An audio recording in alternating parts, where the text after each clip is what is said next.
Well, we're going to get started. I want to introduce Leanna Hall. Leanna joined Wine and Skill yesterday and worked with our faculty and staff all day yesterday on Google Classroom. She did some basic training for those who are just starting out, and she did some advanced training for teachers who felt like they could push to the next level. This session, she's agreed to come back for parents, which is great because we're certainly in this as a team, and it's really important that we are continuing to work on our Google Classrooms and to have both in-school sessions with students and have those sessions to be able to push out on the Google Classroom and those platforms for materials and for those students who are remote. And in the event that we all go remote, that this Google Classroom would just be a crucial part of our instruction. So Leanna, thanks for joining us and joining the parents, and I'll let you take it from here. Thank you, Dr. Yildiz. I appreciate and to everyone, my schedule, my agenda basically for tonight is just to go through the basics of Google Classroom, the teacher side, and then more focus on the parent side of things and what your student is going to see.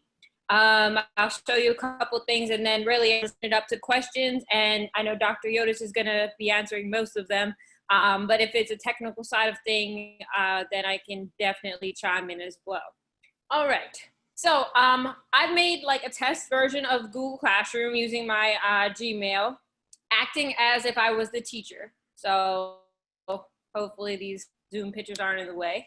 But this is what you'll see when you sign on to your student's Google Classroom. It'll have the class name, the class code, and it'll always start on the stream page. The stream is kind of like our Facebook homepage. You can see all the announcements and all the assignments will always be on. So anything that happens in the class, even if it's an assignment posted on a different page, will always appear on the stream. It's like a running feed of everything that happens in that particular class. So for example, I'm looking at the stream that I made for this sample class. You can see that Leanna Hall, the teacher, has welcomed back to her students and is reminding them about the back to school barbecue on the 18th. So teachers will use the stream and posting something in the stream, usually to share announcements, upcoming due dates, reminders, PTA meetings, those kind of things. Those announcements will be through stream. Your teacher might also decide to like give a shout out to the group for doing a well done on their project. This would be the place to do it. So any announcement would appear on the stream. Now you'll also see below my welcome message here, it said that I posted an assignment, your test assignment. Every assignment will also appear on the stream. So on the stream, you'll see your announcements as well as assignments that your student has to do, okay?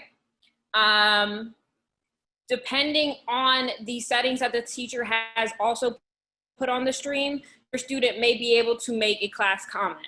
That really just depends on what the teacher has outlined for that class. All right, so switching over classwork tab, and yours will look exactly like this. You probably won't have marks. You'll have something that says grades. On the teacher side, it'll say marks.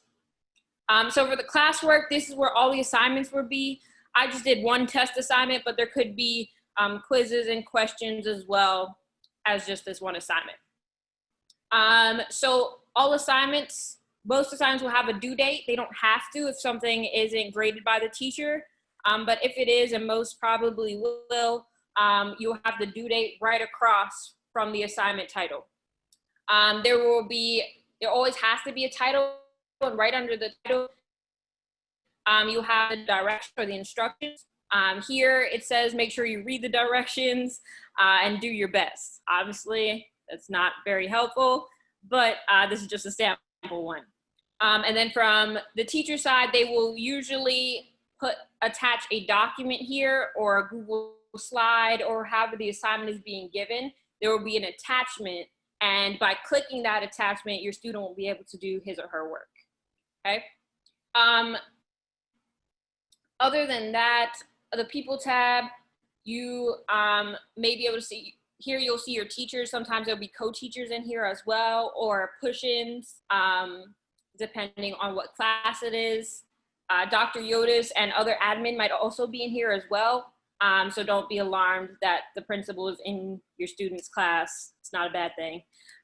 She's just checking in. So that's where all those teachers will be lined up under here. And then students will be where your sample student here is located. Okay. So now what I'd like to do, that's the basics. I want to show you this from the student side of things. So I created a sample student, and I want to show you first how your student is going to be invited to their classroom. So I instructed all the teachers yesterday to invite you guys, instead of trying to give a class code and waiting for everybody to sign in and get all confused. I asked all the teachers to invite each one of your students to the classroom so that it goes automatically. So when you get this invitation, it is going to go, excuse me while I switch screens here. It's going to go straight to your child's inbox, into their Gmail. So when your student signs on to Gmail, this is my sample GD student, you can see here, it's my GD student account, and it says welcome to Google account. And then the very next email is saying your teacher, Leanna Hall, has invited you to test class 1. Every single class that your student has been invited to will appear as an email. Now, when you open that email, the class invitation email, it'll say which class, it will say your teacher's name first. So Dr. Yodes or Miss Hall or Miss Smith has invited you to this particular class. And you can see, okay, yes, my child is in grade 6. I'd encourage you to check that and not just join. Make sure that, you know, there's probably a lot of Christophers, there's probably a lot of Samanthas. Make sure that your student has been signed up for the correct class, because sometimes mistakes do happen. So make sure that your student is exactly in test class 1 in this example, or in grade 6 or grade 5, and that their teacher is correct. If that is if both those things are correct, please press join, and then joining automatically puts you into the classroom. You don't have to go back to that email again. You're automatically in the classroom until the classroom is deleted. Google is very nice and gives you a little walkthrough. You can just press got it if you kind of know how to do this already. But this is the student view.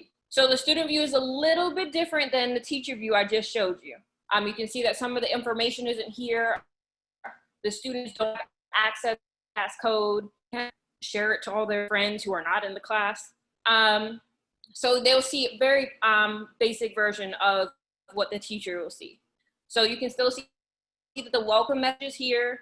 The assignment is still here on the stream. You still start on the stream, but there's just a little bit less information that they can play with here. Now, as a student, I can say, my teacher hasn't blocked my comment, so I can say, hey, what's up, classmates? So what kid would say that, but that's my little example here. And I can actually post as a student. So each one of your children can post. And I know Dr. Yotis might want to say something about watching what our students do post. But unless the teacher, the individual teacher has turned off their ability to post, your child can post to the Google Classroom. They can also comment on posts. So you see here, I can comment to my teacher's welcome back message. So that is the stream, that's where you start. Now, as a student, I have a classwork page. So this is where I'm gonna go for all of my assignments. There are a few different features here. I can see all of my work. So as my GD student, that's my name. I can see I have a test assignment. I can see that it's due on September 18th at 3 o'clock. And if I click on it, it's gonna say, oh, that's where I have to type my assignment, in that Google Doc. I'm in group 1 and I need to type my assignment there. Now, if I press view details, it's gonna bring up those instructions as well. And let me move our little chat bubble here. it's going to show the instructions. It's going to say the title again. It's going to say the due date again. And it's also going to tell me how many points it's out of. And that could be really helpful as well, to know, okay, this is a really big project. I should probably spend some more time on it and not wait till the last minute. The instructions will be here. Make sure you read the directions and do your best. And any class comments. So this might be why your individual teachers may not turn off the class comment feature, because if a student asks a question about this test assignment, and your child has the same question, they can see the answer that the teacher put right here. So if Jimmy said, how do I do part A? And the teacher came back and said, well, you know, you break this part down and you multiply it by this, your child can see that conversation right here in the class comments. That's a cool feature. The other thing is, if your student is maybe a little shy or has a question that they're not comfortable asking to the whole class, there are private comments over here to the right. Private comments would just be from your child to the teacher directly. So whereas with in-person learning, you know, some students are afraid to put up their hand, they're afraid to sound dumb in front of their classmates. Google has really tried to make class comments a thing for a whole group experience, but also private comments for our students that don't feel comfortable speaking to the whole class. That's a pretty neat feature. I actually use that a lot with my students, especially for direct feedback. If your teacher decides to give direct feedback on your assignment, it'll appear in private comments. So if they're saying, hey, Johnny, you should work on paragraph 3 a little bit more. I know you can do a little bit better. That's not being posted to the whole class. That's only going to your child. And it will appear in private comments right here. And Johnny can be like, oh, you know, I was rushing that. I was kind of tired. I just came back from practice. And they can explain whatever they need to explain or talk to their teacher privately. Okay, so we're still on the assignment page. All of this happens. There could be class comments as well as private comments. So I'm going to open up the assignment right here. This is one of the assignments I gave to my 9th graders. We're doing Native American unit. Now, when you're opening up a Google Doc, most of the time, your child is going to be the only person on the doc unless it is an assigned group assignment. And then there might be anywhere from 1 to 3 people in the assignment at the same time. More often than not, child is going to have his or her own copy of the assignment. And when they open the assignment, it could look something like this.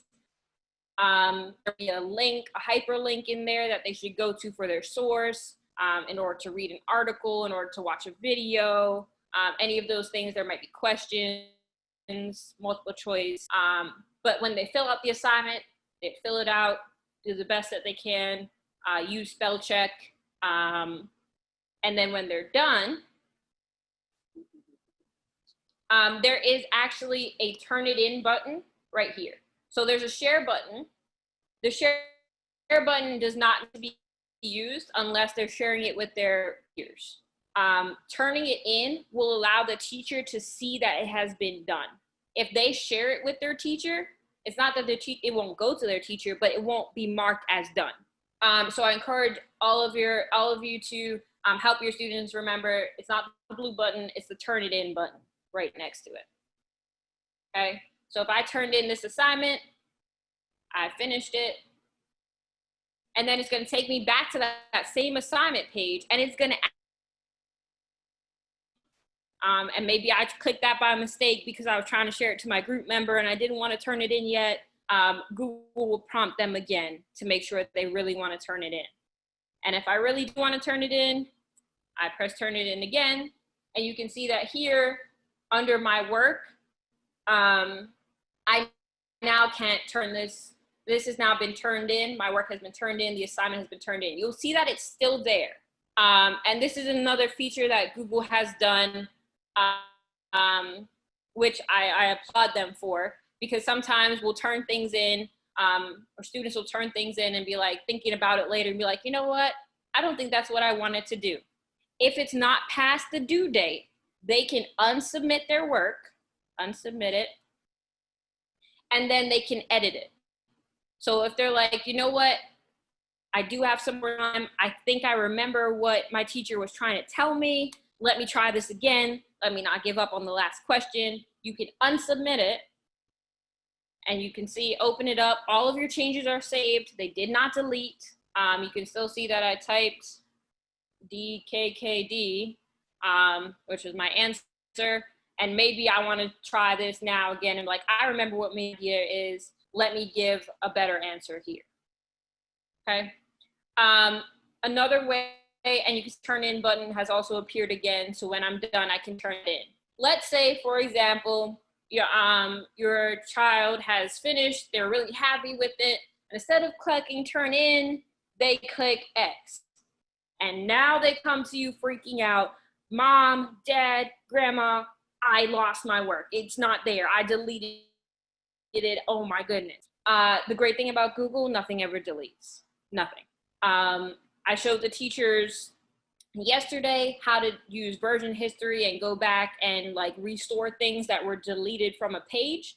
But if they clicked out of the tab, it's still saved. Everything automatically saves. It's not like Microsoft Word where you have to like file, save as, and then save it every time. It automatically saves. So if they closed out of the assignment, their assignment's still there, even if they didn't save, even if they didn't turn it in. And what they can do is they can go back to their Google Classroom. They can go back to the classwork page. They can go back to the test assignment, and they can see, oh, okay, it's still here. And they can turn it in that way. Or they can open it up and turn it in with the button next to the share button as well. One more scenario, because I have had this happen. A student has accidentally pressed this X button here. And now the template is gone. Their assignment is gone. You can see that Google is already prompting me to not turn in a blank assignment. Google is prompting me, hey, you should probably add something before you try to turn this in. If your child has mistakenly taken away the template, taken away their article, and they worked really hard for it, it's not deleted. It has just been removed from the assignment. It is still in their documents. So what you can do is press add or create. And when you press that, it will go to their Google Drive. Every single one of your students has their own personal Google Drive. Every Google Doc, every Google Slide, every assignment that they've ever done in any of their classes automatically saves to their Google Drive. It's like your computer hard drive, except it's virtual. And everything automatically, you have to like transfer it with the USB or upload it. It's automatic.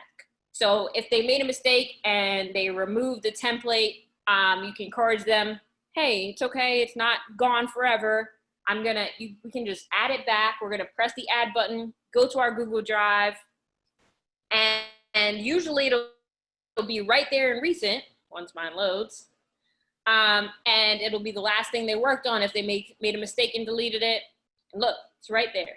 And it still has the, if you can see it really small, it still has the DKKD or whatever I typed in there, okay? So I'm just gonna double click that, and just like that, it's back, okay? So there's never really any like need for a panic and unrest. Nothing's ever deleted. And then I can just turn it in. The other thing that you guys will be using is Google Meet.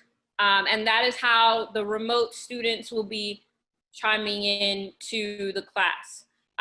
Google Meet is pretty much like Zoom. You have the same features. You can share the screen and present the screen. The teacher will invite the students one of two ways. So if the teacher has invited your student to Google Meet, let me show you what the Google Meet icon looks like. So this is the Google Meet icon. And if I clicked on Google Meet, it's gonna give me a nice little welcome page.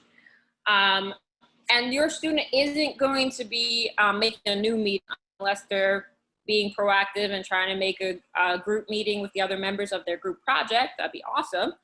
They can make their own meeting and add their friends. They can also get a Meet code or link. Now, your teacher might email a Meet code to the kids directly, or they might invite the whole class. And in that case, the invitation will appear just like the classroom invitation. And it'll say Leanna Hall, and instead of class invitation, Google Meet invitation. You'll click it, click the link in there, and it'll take you right to a screen with the video on it. The other way the teachers might post their Google Meet link is right there in the class stream. So in the teacher version, when they're sharing something, they can add and they can add the Google Meet link right to the Google Classroom. And so all your child has to do is log onto the stream and then find, oh, here's how I tune on to Class Online, click the link, and it'll take them right to the video, okay? This gets out of my way a bit. I'm not sure if this is gonna bump me off the meeting, the Zoom meeting, hope not. But I'm gonna try to show you what Google Meet will look like when your student signs in. Very important first page here. I should allow them to use I'm gonna currently block it, but you should allow them to use your microphone and your camera. Even if you allow them to use your camera, you can turn your camera off. So your camera doesn't always have to be on because you allow them to use your camera. Not recording you or anything, live streaming you to YouTube. So you don't have to worry about your child's safety in that regard. I'm gonna not do that for now because we're currently on a video. But this would be the homepage. So when you get a link for a Google Meet, it'll usually say, you know, what your meeting is. So maybe it's 6th grade English or 6th grade Miss Murphy would be the title here. It is very important that when you get to this screen, even if you see yourself in this picture or your student sees themselves in this picture, they're not in the Meet yet. It's very important that they pick the Join Now button. Now they're in the Meet. So even though they click the link, it'll prompt them before they go into the Meet. So maybe they have to go and get a notebook, or maybe they're like, realize that they still on their pajama top. They're like, oh my goodness, I see myself and I'm in my pajama top. Nobody else can see them yet because they haven't officially joined until they see this huge black screen and all the other features. They haven't officially joined. When they press that Join Now green button, then they're in and everybody else can see them. So it's kind of like Are you sure you're ready feature. Once they're in the Google Meet and class is going on, just a few things to note. Like I said, your child, unless Dr. Yildiz says otherwise, they don't have to have their camera on at all times. If it is on, it'll act, I'm gonna allow it for a second. It will act just like, oh, maybe because I'm using Zoom's camera. So it will act just like Zoom right now. I would be speaking into it. You can hear my voice. You can see my face. In Google Meet, there's a couple of awesome features that not all the other video conferencing sites have. One of those is captions. So if I turned on captions as a student and my teacher was reading a story or giving some direct instruction, everything that my teacher said, let's see if I can put microphone on 2 different places here. Oh, okay. So I can't because I'm talking on the Zoom, but that's okay. But the captions will appear just like Netflix. So on the bottom of the screen, if the teacher's talking, it'll say, okay, welcome to class, everybody, will appear in words on the bottom of the screen. And that might be really helpful for your students to follow along. You can obviously turn them off as well. Presenting screen. Every student can present their screen. There is no way for a teacher to block your student, There's no way to block any student from sharing their screen. And the reason why Google did this because it's trying to go for more of a collaborative online virtual sphere. They want students to be able to feel as though they're part of the classroom, to be like, hey, Ms. Hall, I'm struggling with this. And they can immediately say, here's where I am. And their teacher can give immediate feedback. Or if they're like presenting something, they can show, hey, look at what I did. It's awesome, in their art class or their art project or whatever. That's why the present now feature cannot be blocked, your teacher. But I know that the school will have some guidelines on, not abusing that feature. Another thing that is pretty helpful, excuse my loud neighbor with the motorcycle. Another feature that is pretty helpful is the chat box. So just like with Zoom, if you're familiar with that, or any other conferencing site, video conferencing site, you can send messages. So maybe you're confused while the teacher is going over something, but you don't interrupt her or him. So you're going to send a message.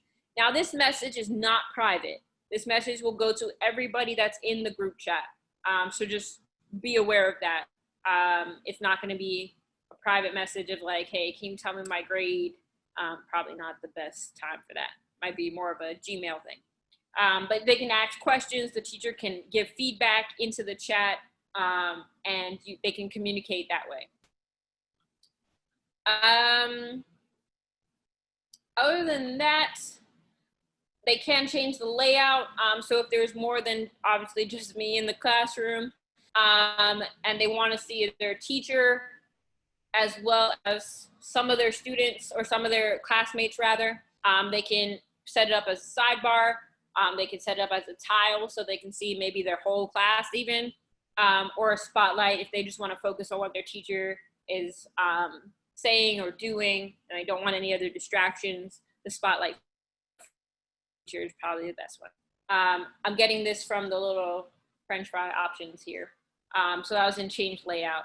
I can make it full screen so I'm not distracted by other tabs on my browser.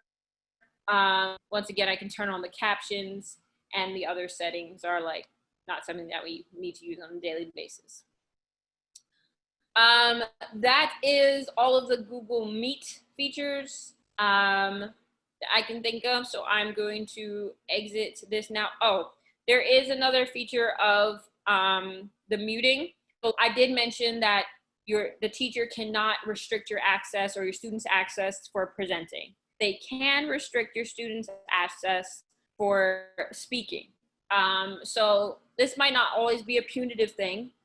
Sometimes I've experienced this. My students are chiming in, and they're focused, they're with me. They're not even talking, but their brothers or sisters, or there's like a dog in the background, or a neighbor's loud bicycle, is just distracting the rest of the class. The teacher has the ability to mute your student. So this could be if they're being distracting, but it also could be and they're trying to focus, but there's just too much noise in the background. So the teacher can mute them. The other thing the teacher can do, which I did go over with the teachers yesterday, is the teacher can remove your student from the class or from their meet. This would be for something that is punitive, something like they abused the classroom, that maybe they bullied somebody, or they were just really inappropriate. They can be removed. Now, the thing with that is that if they are removed, they're gonna have to meet with Dr. Yotis, and I'll probably just hand the baton over to her right after this. But there's gonna have to be a conversation to be had, because they can't be added back into the classroom or into the video conferencing. A new classroom or a new conference video meet will have to be made for them specifically. So I did encourage the teachers to use that as a last resort, because it would be a lot of extra work to try to make a whole new classroom for everybody and invite everybody again. But I do want to let you know that that is a feature that the teachers do have the power to use. And this quickly go back to the Google Classroom. That, as far as I'm aware, is all of the basics of Google Classroom and Google Meet. So all of your students' assignments will be on Google Classroom, and the Google Meet is really just so that they can feel a part of the classroom even though they're at home. I think that's it, unless I forgot something, Dr. Yodis. I will pass the baton on to you if you want to add in some disciplinary or other features or rules that guidelines you'd like to give the parents. And then after that, we can open it up for questions and concerns. Yeah, no, thank you, Leanna. I think what we're going to see, the difference will be from when we were out in the spring is the expectations. You know, as you were saying, it'll be more of a class-like structure. So the Google Meet will have expectations of the students. Attendance will be taken for students who are using this remote when we are in school. The attendance is going to be a key a piece. In the spring, sometimes it was optional. If you wanted to join, your teacher would be online. This would not be optional. You know, everyone would need to sign in. And we do have some expectations that we are creating.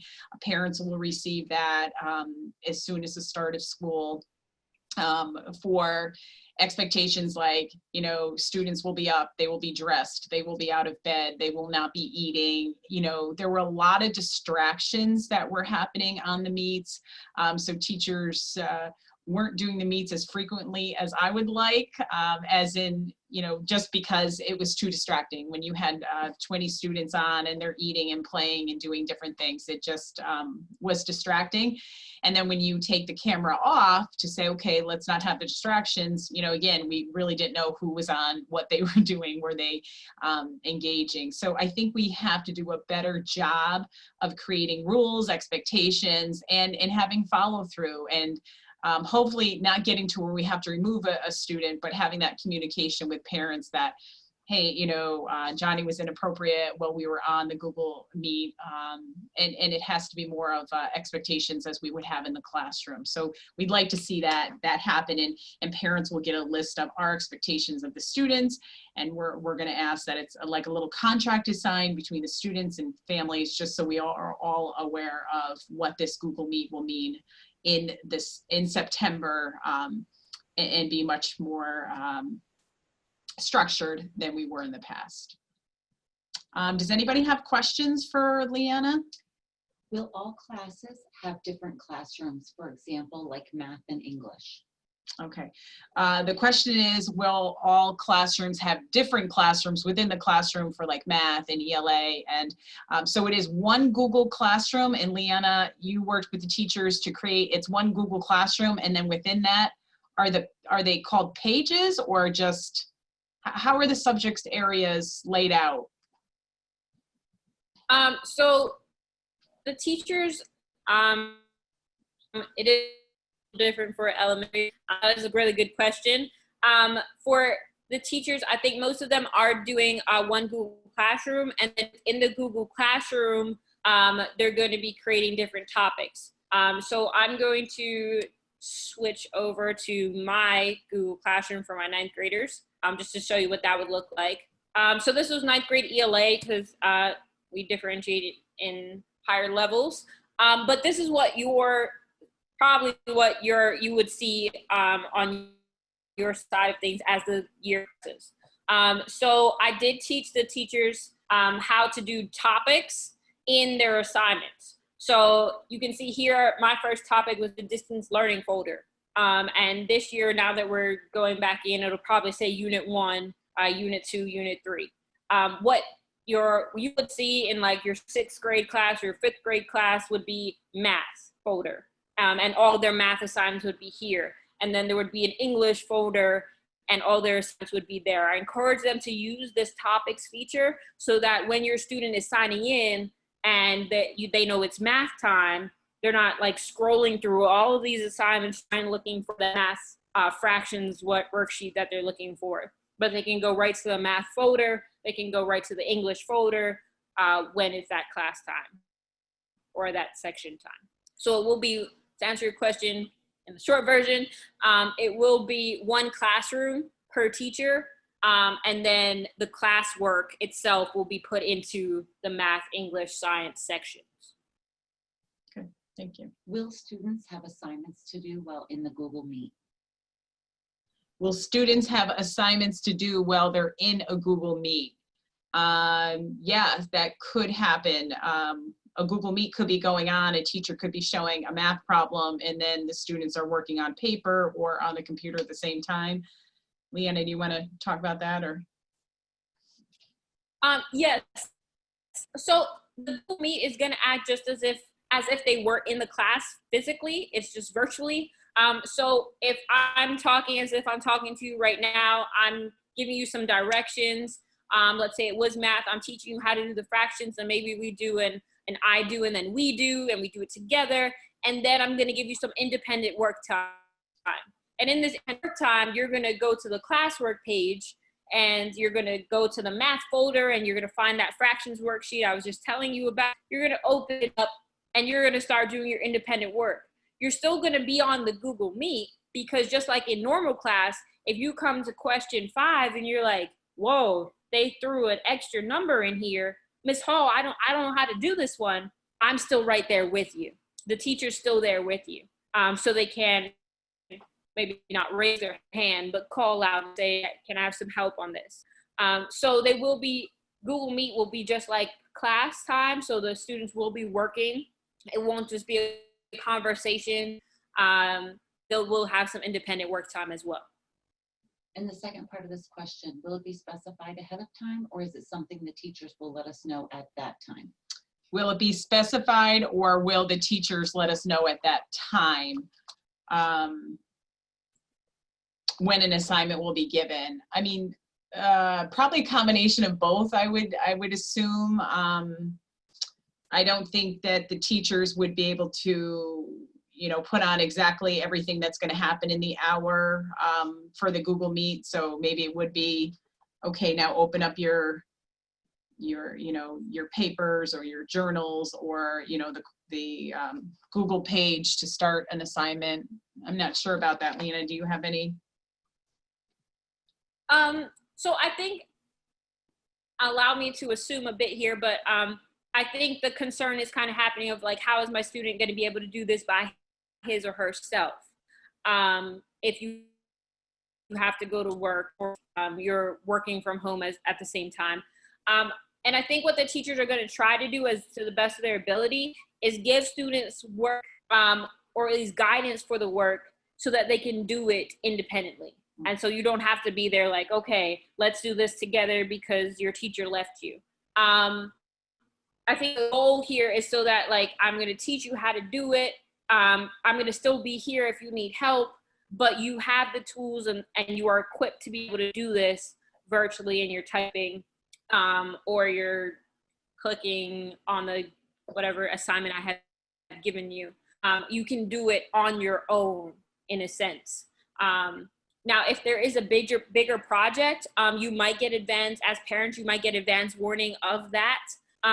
You might even be asked to join in, or if you can. But I would think that would be for something maybe like a cumulative assignment or something that's like your end of year project.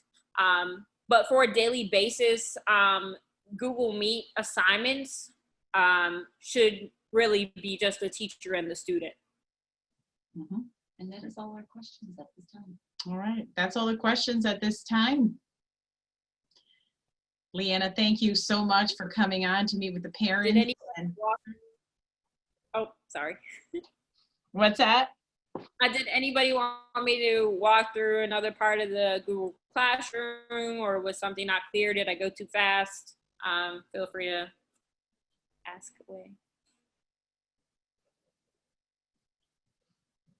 Nothing in the chat right now, but we are definitely going to keep having you come back.